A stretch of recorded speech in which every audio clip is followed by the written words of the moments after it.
Where can I see the clock? Thank you. Okay, so hey, I'm Ben. I'm a photographer, but I'm also a traveler, and that's sort of what I want to talk about tonight. I'm just going to jump ahead. This is called Partying Abroad in Australia. I started my life in Maine. The first picture was riding my bike there with my dad teaching me, and I've had the chance to visit some amazing places and do some amazing things. And sort of the point I want to make is, like, it's not really that tough to do. You just go.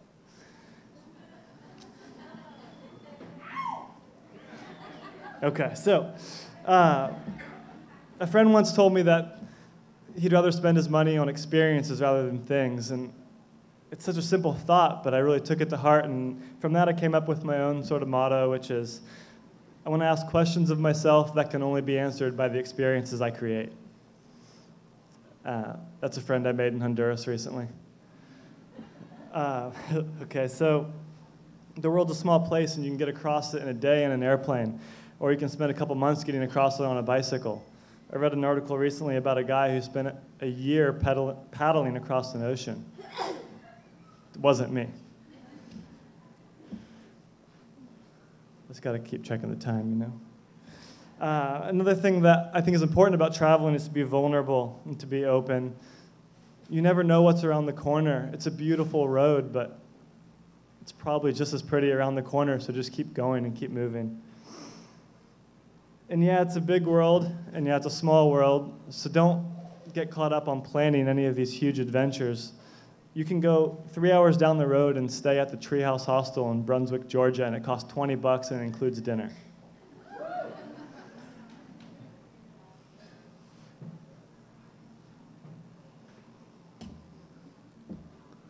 I practiced my speech with the time going up, and this one's going down. So I'm just going to roll with it. I'm going to roll with it.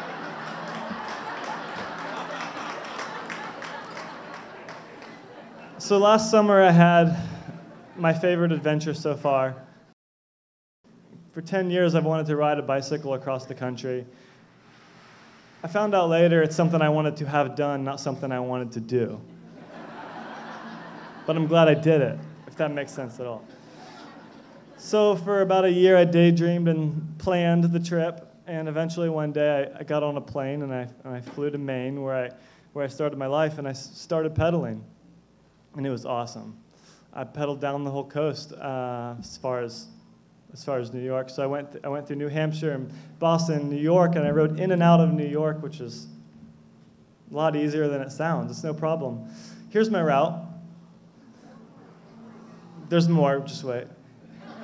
So I went across the country, I went home through Indiana, I went up to Wisconsin for some reason, and I made it all the way across. I came into Colorado, and the mountains, no problem. Pennsylvania's hills are almost just as tough. Things you don't think about until you actually get out there and do it at that pace. I camped 100 nights last year. I'd never done much camping before. But I recommend it. 1 can of beer after riding 155 miles is more than enough. But, yeah, and David Lee made that bike for me, if anybody saw him speak last time. But it's not all easy. It's tough. I rode for about 10 hours a day, each day for 2 months. And, yeah, that's fine. Physically, your body, this is a map my dad charted me every night, which is pretty cool.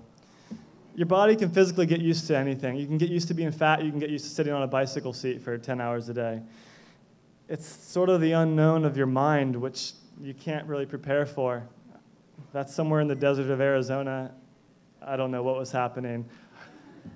When that was all said and done, I finished. It was 4,000 miles, so I bought myself a motorcycle. That was it. So half of that route you saw on the map is the motorcycle. Now that was awesome. I took a lot of pictures of myself. That's a timer.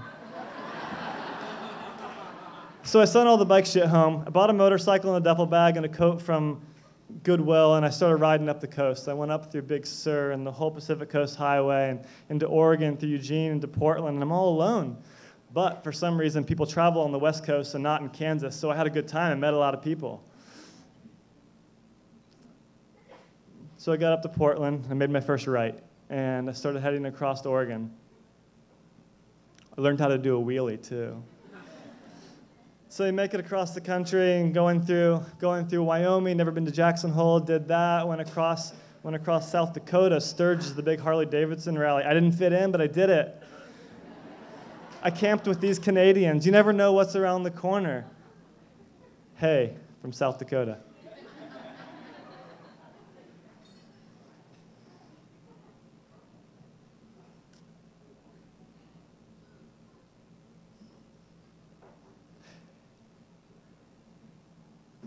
Okay, so you have these experiences, and it's all great, and you're sort of in it, and then sometimes you forget that you're in it, and you get lonely.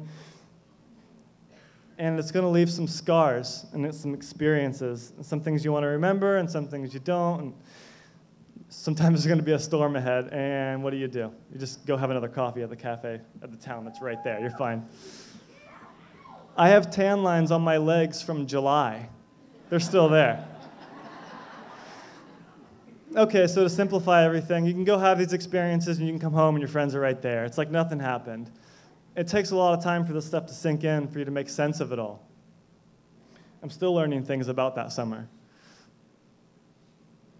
That last picture was Blake Suarez and my buddy Brad, and we rode out to Edisto. It was a 50-mile day, and we camped. We just carried backpacks. And that was a tough day. Anyway, so what's next? I'm going to do this. This is roughly my route. Me and a buddy who lives in Colorado, we're going to ride our bikes with motors down to Argentina. If I could just say one last thing real quick. Stop planning and just go. It doesn't take much. Thanks.